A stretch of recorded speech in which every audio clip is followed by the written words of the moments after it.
in the judge's chambers, and the judge and his secretary just like they just turned red and left, you know. And I took them off and I put them on the desk. On the judge's desk? Right, and I was sitting there in my underwears, you know. And they came in and they just tried to explain to me their situation. I understood their situation, but they didn't understand mine.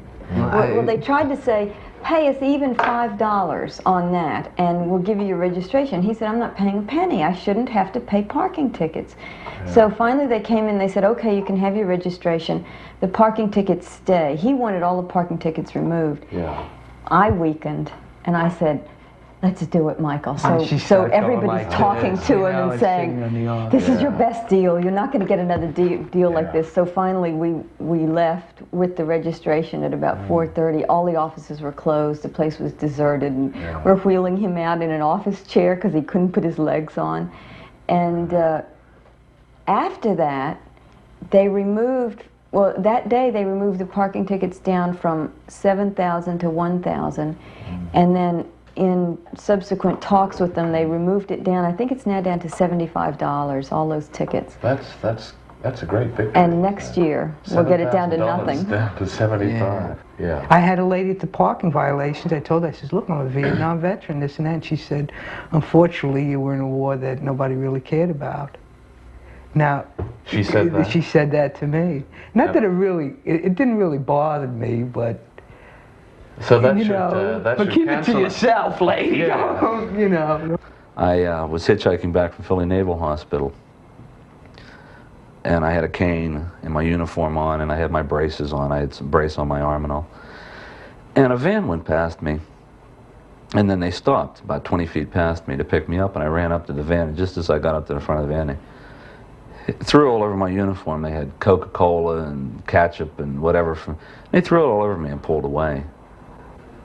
I think I have a silent sense of rage, the need to scream at everyone and tell them, wake up. They're home, they're here, they love, they cry, they feel. They're in pain, and why doesn't anyone care? The first time that I went outside of a hospital, and it was a business day in the middle of the week, and I'll never forget how stunned I was. And I felt like just shouting, wait a minute. It's business as usual. Everybody's going about their jobs. Don't you understand there's a war going on? 1, 2. This is Bob Mueller at the Republican Party convention in Miami Beach, 1972.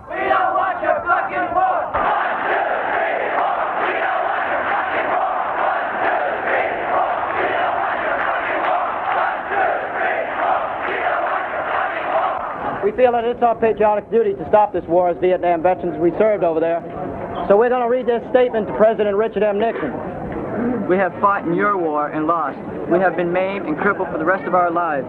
We have lost many of our brothers in this war. We have killed men, women, and children. Every day we ask why. We cannot live with this.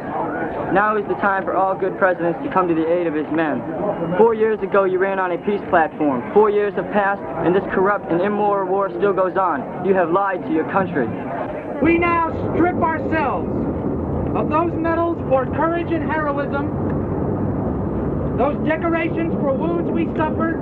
We cast these away as symbols of dishonor, shame, and inhumanity, and dedicate ourselves now to the peace and brotherhood this nation once held as its heritage.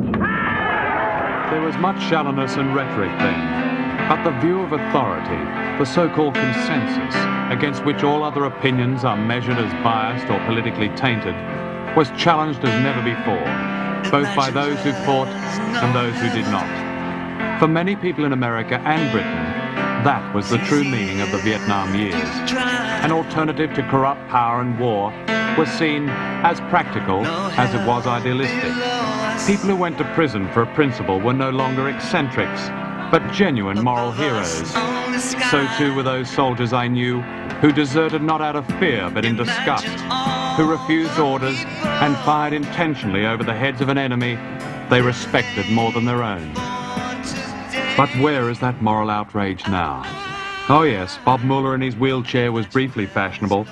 Indeed, he was invited to meet Henry Kissinger and the big names in oil and banking and war.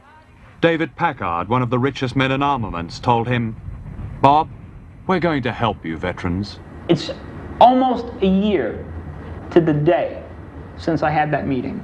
I've written him no less than 5 times.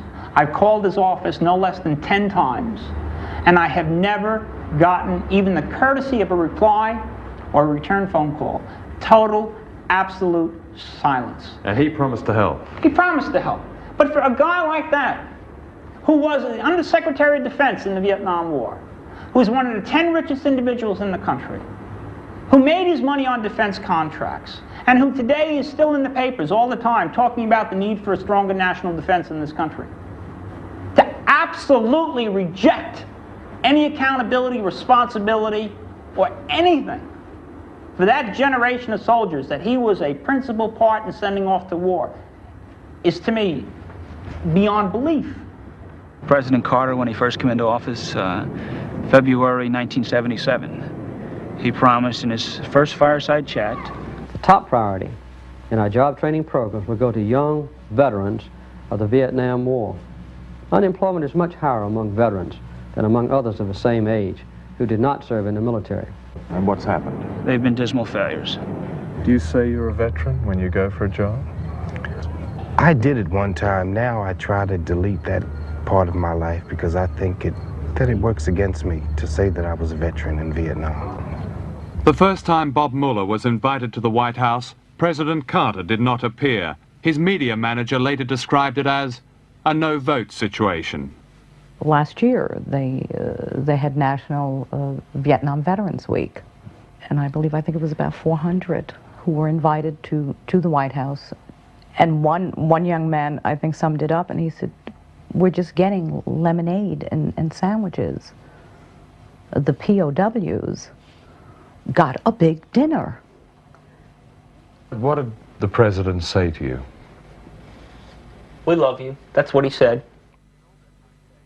In August 1980, during the presidential election campaign, Ronald Reagan said this: "To me, it's the height of hypocrisy for the Carter administration to repeatedly tell us how much we owe our Vietnam veterans and then recommend a stingy 10% increase in the GI Bill.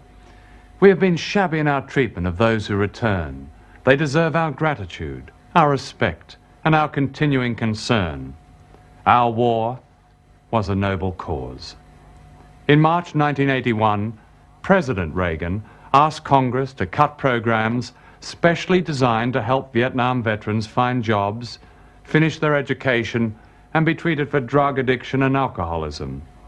A few years ago, after long struggle, 91 veterans counseling centers were established in the poorest parts of cities and towns, where most Vietnam veterans live.